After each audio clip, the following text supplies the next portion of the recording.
Hi, I'm Clint with Kootenai Electric Cooperative, and you're listening to Electrification Unplugged. Hey everyone, and welcome back to another episode of Electrification Unplugged. I'm Melissa Newcomer, KEC's Manager of Member Experience. And I'm Reed Christensen, KEC's Chief Operating and Financial Officer. Thanks for joining us again, Reed. Yeah, great to be here. In case you're tuning in for the first time, this is the podcast where we take a deep dive into the intricacies of the electric utility world. And on the last episode, we discussed the complexity of the electric grid. If you haven't already listened to that one, make sure to check it out. So today we're going to be talking about something that affects us every single day, and you're probably not thinking about it, but it's power production. It sounds pretty boring, I know, but trust me, hang on, people out there, it's anything but dull. Yeah, power production does sound like a little bit of a yawn, but I totally agree with Reed. There is going to be some really good information in the episode today. Power production is a really unique system with an interesting history, and it's facing some pretty significant challenges today. And just as an FYI, this topic is actually one of my favorites because it's got some history built into it, so stay tuned for that. So to kick things off, we're going to take a look at some key concepts when we're talking about power production, and that's the difference between capacity and output. And it's a distinction that I think a lot of people overlook, but it's really crucial when you're talking about keeping the lights on. Right. It's definitely something we have to keep in balance at all times. So, Reed, can you break that down a little further for us? And what exactly do you mean by the difference between capacity and output? Okay, so let's say, you have a car and you've seen on your car that it goes up to maybe 120 miles an hour, maybe 150. Yep. So that is capacity. Are you going to, Melissa, in your car, it goes up to must be 180 in your Hyundai. I don't know. So are you going to be driving that 180 miles an hour all the time? You know what? I have never gone that fast and have always secretly wanted to, but I won't because it's not safe. But you're probably not going to go that fast at any point in time. And so let me get this straight. Are you saying that a power plant's capacity is kind of like its theoretical maximum? Like it can produce that much, but you're never really going to do it at all, or at least all the time. Exactly. You're not going to be going full throttle all the time, and that's where the concept of dispatchability comes in. So a dispatchable power resource is something that you can easily adjust up and down to meet the fluctuating demand on the grid. I gotcha. Okay. And just as a safety plug, please go the speed limit. So this dispatchable power source sounds like it's something similar to like having a reliable friend who's, always got your back and will be there for whatever you need, right? Yeah. So in the power world, our sources say that like a nuclear power plant or a coal-fired power plant, they're kind of like these reliable friends. They hum along right near capacity almost all the time, which is about 90% of their theoretical output. 90%. That's almost like best friends, Yes, level at 90%. Exactly. That's pretty high. And that's the reason why they can hum along at 90% is because they're not really at the mercy of any of the elements, like a solar and wind generation would be, which are obviously very dependent on the weather, hence their name. A nuclear power plant just runs. It just runs and runs. It's like Energizer Bunny type. Hey, that's a great, yeah. Yeah, see? So let's do an example here. So we have a solar array down in Worley, and its capacity, so going back to this miles per hour thing, so its capacity is 50 kilowatts. So that's the highest of the speedometer rating. Yeah. Okay. So in perfect sunny conditions, it's going to produce 50 kilowatts and when the sun doesn't go down, right? Mm-hmm. But realistically, that solar array produces about 15% of the total energy that it could theoretically produce. Well, the reason why that happens is because try as we might, we unfortunately can't control the sun or the clouds. And those panels will produce electricity when the sun permits and won't produce when it sets. So at nighttime, obviously, and then even on a heavy clouded day, we're not going to get any solar generation. So as you can see from that example, not all power sources are created equal when it comes to reliability. It's Solar generation is great, but it's not going to be that reliable friend that you need. Right, which is why dispatchability is so important to the power grid. And if you go back to the last episode we talked about how you have to perfectly match the supply of electricity to the demand at any given time. It goes up and down all the time, and that's where you have those dispatchers that are the heroes. Right, the heroes. Yeah. So, one thing to think about is if the demand suddenly spikes and you don't have enough of those dispatchable resources that can quickly ramp up to meet that demand, then, you risk blackouts. And that's not something that anybody wants to talk about or experience. But historically, a lot of the most dispatchable resources like coal plants, natural gas plants, they're also major carbon emitters, which brings us to the big shift that's happening right now in the industry, where there's a big push towards carbon-free sources, which is great. Obviously, we want to decarbonize, but it's kind of created this interesting dynamic where we're seeing a decrease in those dispatchable resources at a time when the demand for electricity is only going up. Yeah, so we've got a lot to think about already, and as we look at the overall trends in U.S. power production over the past few decades, it's been really interesting to see how renewable energy has really taken off as the prices have come down in recent years. Yeah, that's absolutely interesting. Some of our listeners may not know, but hydropower has been a major player for a very long time, specifically in the Pacific Northwest. And actually, this region has a really fascinating history tied to hydropower. Okay, Melissa, as the resident historian of Kootenai Electric, take us back. Absolutely. I'd love to do that. So we're going to take a slight detour and just settle in for a little history lesson. So going back to the 1930s, during the Great Depression, the Pacific Northwest was struggling, much like the country was, and access to affordable electricity was very limited, especially in rural areas like the areas we live in here. And that's where Franklin D. Roosevelt comes in. One of his big campaign promises was to bring cheap power to the Pacific Northwest, and his solution for that was to build a huge hydroelectric dam on the Columbia River. And that's actually the Bonneville Dam. And that dam was completed in 1938. And let me tell you, it was a game changer for the region. It provided jobs. It provided cheap electricity. It was basically a big deal. So then World War II breaks out, and suddenly the demand for electricity goes through the roof because now the U.S. is ramping up industrial production for the war effort, obviously. So the Pacific Northwest, with all its hydro resources, became even more vital during that war. And in fact, the war effort led to the construction of many more dams along the Columbia River and Snake River, and as well as the Willamette River. Dams like Grand Coulee, Anderson Ranch, and McNary, these were all completed in the 1940s and early 1950s as part of the war effort. And I just want to do a quick plug real quick for a fascinating PBS show called Grand Coulee Dam. The history of that particular dam is quite fascinating, and it was a real pivotal asset that helped the U.S. win World War II because of the energy required to make aluminum for ships and aircraft. So the war really accelerated the development of the hydro system. Yeah, that's great information. And I haven't seen the PBS show, so I'll definitely have to check it out. But I did want to also double down on that and say that if you ever get a chance to tour Grand Coulee, definitely do so. I was able to tour it last year as part of my son's 6th grade field trip, and it was pretty awesome. So definitely take the dam tour. By the way, are we allowed to make dam jokes? Oh. I will try not to make dam jokes Okay. because that is a family tradition in my house. If we ever drive by a dam, we have to make the dam jokes. I think that's everybody's rule. I will try to keep this a very clean podcast. Okay, this is a clean Keep podcast. the dam jokes out. Yep, you got it. Okay. These dams put the Pacific Northwest on the map as a powerhouse, quite literally. But then this really tragic event occurred that highlighted the need to manage the Columbia River's flow even more. So let's talk about the Van Port flood. Yeah, so this is where the sad part of our story comes in. So in 1948, floodwaters resulting from a brisk snowmelt in the Columbia River Basin caused this devastating flood from British Columbia all the way down to Oregon, and it wiped out the entire city of Vanport, Oregon, which at the time was Oregon's second largest city.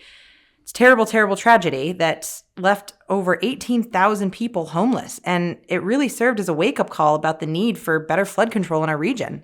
By the way, if you're wondering where Vanport, Oregon is, it's right near the Portland airport. So if you're ever in the Portland airport, it's on the river. They never rebuilt the town or the city. So it's just vacant now. That's interesting. Yeah. I knew about the story, but had no idea where Vanport was. So thank you. So that flood is what led to the Columbia River Treaty. So the U.S. and Canada signed this treaty to work together to manage the river and to prevent future floods. So the treaty paved the way for construction of even more dams, and these are called the, quote, treaty dams, specifically designed for flood control and power generation. Some of the examples of these dams are Duncan, Keenly Side, and Mica dams located in British Columbia, as well as the Libby Dam in Montana, which I had the pleasure of touring with a group of Boy Scouts where hundreds of dam jokes were said. I was going to say, the jokes had to be... It was unbelievable. It's really fascinating how this system has evolved from a single dam to this vast network. And all of these dams, both the ones that were built during the war and the treaty dams, became part of what's now known as the Federal Columbia River Power System. And this system is managed by Bonneville Power Administration, or BPA, as we've commonly referred to them. And the system is huge. I mean, it's a network of 31 federal dams, and we've got quite a few in the U.S. and some in Canada as well. So of these 31 federal dams, there's a combined generating capacity of about 22,000 megawatts. Wow. So this is on average producing something like 75 billion kilowatt hours every year. The best part is it's really affordable power. And just to kind of put that into perspective in terms of what 22,000 megawatts, and that's enough to power about 16.5 million homes. Oh my gosh. So, I mean, they could take care of like our system, no problem. But so this 22,000 megawatts, that's like the top of their speedometer, right? Oh my gosh. Well, the power generated by the Columbia River system is some of the cheapest in the nation, which is fantastic. And, remember our discussion about the dispatchability and those unsung heroes, those dispatchers? Well, hydropower is a dispatchable resource, which makes it even more valuable for grid stability. So, the Pacific Northwest really hit the jackpot with this hydro system, and, we have the ability to benefit from it. Yeah, we did. We got clean energy. We got affordable energy. It's reliable. It's honestly a very sweet deal for the Pacific Northwest. Checking all the boxes. So, that's the end of the story, right? History lesson's over. Everybody have a nice day, and we have great, cheap, affordable, clean energy. I wish it was that simple. So, even with this amazing hydro system, the Pacific Northwest is running into some new challenges lately. So, it's growing. That's the big challenge.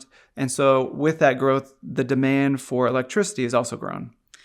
So what you're saying is not great news, and that this vast network of dams isn't quite enough to keep up with the pace of the demand in the area. So we still need to get power from other sources, right? We do, and it seems kind of counterintuitive when you think about how much hydropower we have. And to make matters even more complicated, the cost of those non-federal power resources has been rising pretty sharply in recent years. And when I say non-federal, meaning anything other than BPA. Gotcha. Right? Okay. All right. And that's a problem because a lot of people and businesses in the Pacific Northwest, and with Kootenai Electric specifically, we have historically relied on having affordable energy. Right. We've had the lowest rates in the country. Right. But it's not just the raw cost of generating power that we have to think about either. There's also the cost of transmitting that power, so over the giant transmission lines that you see. Yeah. From where it's generated to where it's needed. Yeah, that's a really good point. If you think about those wind farms that you see popping up, across the Columbia River Basin and in other remote areas, they're great for harnessing wind energy. But then you have to get that power to the cities and towns where it's needed to be used. And so that often requires building new transmission lines, and those can be expensive to build, and they're also kind of an eyesore. Very much so. And they can also be very controversial. There's concerns that the lines impact wildlife habitat. They cross private land. So weighing the benefits of clean energy against those potential environmental and social impacts is pretty key. Yeah, that's a lot to think about. So how are we dealing with this growing demand for power in the Pacific Northwest? So back in 2012, BPA recognized that there was this growing gap between supply and demand, and they implement what could be called a pro rata allocation system. So basically, they're just dividing up the power generated by the Columbia River system and amongst all their utility customers. Oh, well, that seems fair. And each utility gets a share of that power based on their historical usage. I mean, seems like a pretty easy way to do that. So essentially, KEC has our own slice of this giant BPA pie, right? So how big's our slice? Is it enough? Well, if you were looking at it at Thanksgiving dinner, you would be very displeased with our slice, but that's just how it is. So we get about 0.7% of BPA's total hydropower output. So that's roughly about 51 megawatts on average. 0.7, that's like a small bite. Yeah. Yeah, okay. But 51 megawatts, like that seems like enough. So what does that actually mean in terms of how much power we need, as we meaning Kootenai Electric? So it covers about 70% of what we need to keep everything running for our members. That leaves 30% if you're just doing the simple math. That's good math. Yeah, I like that. That we got to buy power from other sources. So what do we do for that 30%? We just go buy some at like a hydropower store, or we like order it online, or what? Wouldn't that be nice? No. So unfortunately, we have to go to the open market to get that extra power. And that's where those other sources we talked about come in, the ones that aren't hydropower. So we have to go to the open market for things like natural gas, wind, and solar, right? But here's the thing. The prices for those resources have also gone up lately. Yeah, by a lot too. So now they're about 2 to 2.5 times more expensive than the hydropower that we purchased from BPA. Ugh. Well, that's not good. That's a huge difference. And for KEC and other Northwest utilities, like this is a problem. It's a big problem. We're trying to keep costs down for our members, obviously, but with prices going up so much, it's become a real challenge for us. But I want everyone to know we're not just sitting back and just letting things happen or putting all of our eggs in one basket with BPA. We don't really have that choice. So we're being proactive. We have to be. We're taking charge of our energy future. And we're really trying to diversify where our energy comes from. Yeah, and to help with that, one of the key things we did was to join a generation and transmission cooperative called Pacific Northwest Generating Cooperative, or PNGC. All right, so a cooperative joined a cooperative. That's right. Oh, that's like kind of one of our cooperative principles of cooperation among cooperatives. Like this is very key to our core business. Well, joining this cooperative is kind of like a team effort. It gives us the strength in numbers. We've got a group of, 25 electric utilities all working together to figure out how we get more power. And when we do that, we share resources and buying power. So essentially we can get better prices, which in turn is beneficial for our members. It helps us keep our rates as low as possible. Yeah. And I have been involved with going to PNGC board meetings, and I will say, without oversharing, that PNGC is going to be doing some great things for our cooperative. It does really, I feel like, put us in the driver's seat of our future with power, not only in influencing BPA, but also going out and potentially building resources and also purchasing power through purchase power agreements. But I will say that it's been very eye-opening to be part of that group, and that you have 25 electric cooperatives where you have leaders that are very intelligent, very smart, working through very complex situations and politics and you name it. There's a lot of headwinds, I would say, that PNGC is facing, but they are doing, I believe, a great job. And I feel like we are well situated in the future for really kind of taking ownership of where we're heading.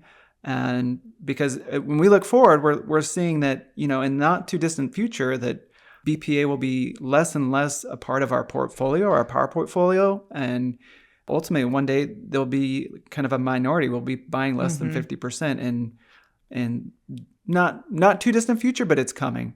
based on our growth rate. So it's an exciting time. Obviously, it's worrisome, and we're trying our best to, since it's our largest cost as a cooperative. So obviously, Sure. we're going to put as much effort and resources in making sure that it's the lowest cost out there, and that in the future we have great options for us to provide as cheap a power as we can for our members. Yeah, I really appreciate that insight because you have been significantly involved in that effort for some time now. But just to kind of go back through a few key takeaways, because there was a lot of information unpacked here, and we do have some significant challenges, and that's actually one of the reasons we started this podcast, was because we want to be informing members about the challenges we're facing. But I think some good takeaways is that as you said, we're facing these challenges head on. We are in the driver's seat, and our members can rest assured that we're doing something about it. Joining PNGC is a significant benefit to the cooperative, and then by association all of our members. So we are taking these challenges seriously. We are addressing them early. We are not sitting around and waiting to see if BPA figures something else out. And our mission, one of the core areas of our mission, is to have reliable power at competitive rates. And so those are two things that we are definitely looking at when we are talking about power supply specifically. And that's those two parts of our mission are still going to be key to every one of these decisions we make. You have perfectly summarized it, Melissa. Great job. Thanks, Reed. And I guess there goes our opportunity for more damn jokes. Did we even tell one damn joke? I don't know if I just said one. Oh, you did? By saying No, you joke. did. I did. Okay. Well, thanks for joining us, Reed. I love having you on the podcast with us. My pleasure. Make sure to tune in to future episodes because Reed and I have a lot more to talk about with this fascinating utility industry. And until next time, stay curious, stay informed, and stay plugged in to the amazing world of electricity. Thank you. All right, we'll see you next time. See you next time.